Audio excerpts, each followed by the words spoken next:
Mayong adlaw nga Sabado, mga higala. Ani ana sab ang atong bagong episode sa Maayong Balita sa Central Visayas.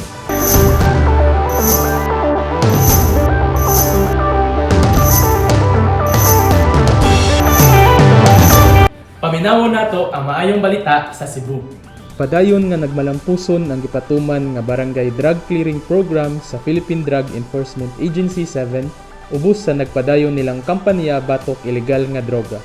Gipasigarbo sa ahensya nga nagkadaghan na karon ang mga barangay sa Central Visayas nga gideklarar na isip drug cleared o drug free barangays. As of April 2023, anaa na sa 1,531 gikan sa kinatibuk ang 3,003 ka mga barangay sa Region 7 ang nahimo ng drug cleared barangays, samtang anaa na usab sa 116 ang gideklarar na isip drug free barangays. Aduna na usab 7 ka mga local government units sa rehiyon ang gideklarar na isip drug-cleared municipalities. Padayon usab ang ilang mga anti-drug operations nga gipatuman kung diin as of May 2023 nakarecover sila illegal nga droga nga nagkantidad og 1.7 million pesos. Ang subsub nga programa sa PDEA 7 miresulta sa padayon nga pag-us-us sa drug affectation rate sa Central Visayas kung diin anaan na lamang kini sa 45%. Luyon niini nga maayong panghitabo gidasig sa PDEA ang publiko nga padayon nga pagtabang kanila aron nga hingpit na nga mabuntog ang problema sa illegal nga droga sa Central Visayas. Ug para sa Bohol, ania usab ang ilang Maayong Balita. Gilusad na usab ang mga dragon boat sa Tagbilaran. Kini aron pagpangandam sa mga bansay-bansay sa mga duas kadagatan nga karon sa kabataan gikahinaman. Agig pagdugag lingaw sa festival sa Sandugo, ang Bohol Paddlers Association Incorporated magpasiugda sa Hulyo sa mga lumba sa bugsay nga sa mga paddlers dili gyud ikamahay. Tungod kay kung sa ubang lumba tulo ka hit tapos na, kini nga bagong padua may binugsayay hantod magkalaputay. Tungod kay sakop sa Philippine Dragon Boat Federation ug may barko nga kaugalingon, gitugutan ang lokal nga grupo sa nagkadaiyang race format nga ilang mahimo. Sa Dragon Boat Festival sa Sandugo, himuon ang ultimate nga gukod. Diyan ang mga paddlers maghutdanay og kusog sa binugsayay nga sunod-sunod.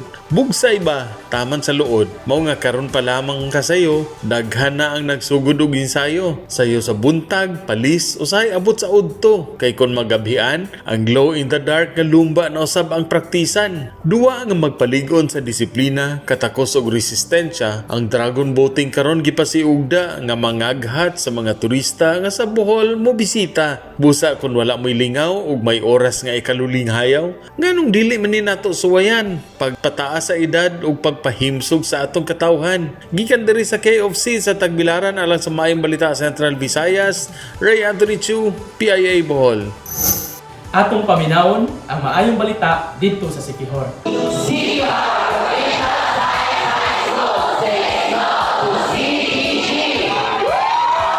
Listong ni padangatog symposium kabahin sa anti-terrorism ang Siquijor Police Provincial Office kalambigit ang ubang mga ahensya ngadto sa mga tinunan sa Siquijor Provincial Science High School.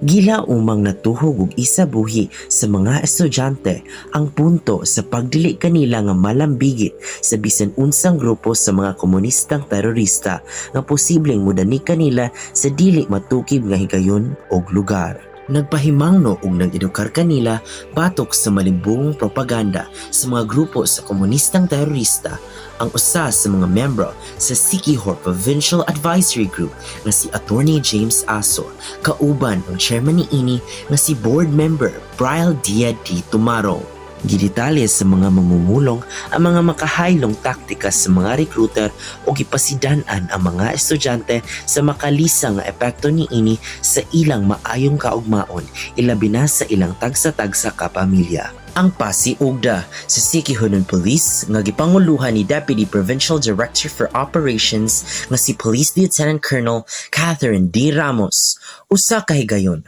nga makatabang sa mga magtutungha nga malikay sa mga linla sa mga kaubang grupo sa komunistang terorista sa nasod. Alam sa Maayong Balita sa Siquijor. Ako si Ethan Indut Pakunga, Siquijor Provincial Science High School, says no to CPG. Ug di usab magpauwahi ang Negros Oriental para sa ilang Maayong Balita. Nakadawat na sa ayudang bugas ni President Ferdinand Bongbong Marcos Jr. ang nilibo kakawani sa national government sa Negros Oriental ug Siquijor. Sumala sa AO number 2 sa presidente, ang National Food Authority ang gitahasan na maoy mangulo sa pagpanghatag sa one-time rice assistance sa mga kawani sa gobyerno. April 18 nag-start na talaga kami ng distribution. So may master list talaga na binigay yung DBM and doon kami nag-base na mga name of government agencies na beneficiaries of the one-time rice assistance. So as of this time, we have already served 793 agencies. A total beneficiaries we served is 15,036. As of yesterday, we have already distributed more than 7,500 bags. We already have an accomplishment of 86%. Pinalit gikan sa Mindoro ug sa pipilapod ka mag-uuma sa probinsya ang humay nagipanghatag sa NFA. Giklaro ni Fidel na maayong klase ug bag-ong galing ang magihatag nila na bugas. Gikalipay sa mga kawani sa DepEd ang nadawat na ayuda. It's really of great help because 25 kilos is that's almost 1,000 plus. So makasave yun. We are very thankful to President Marcos for these blessings. Marami kayo regular every year. Kutob sa June 30 ang pag-apod-apod og bugas sa NFA. Gikan sa Dumaguete City, kini si Roy Lamotan sa PIA Negor alang sa MBCV. Nalingaw ra ba mo sa atong episode today? Aduna ba mo'y nakatunan ni ini? Comment below sa istorya na inyong naganahan o mag-uban na punta alang sa maayong balita sunod simana. Alang sa daghang detalye, bisitaha ang musunod.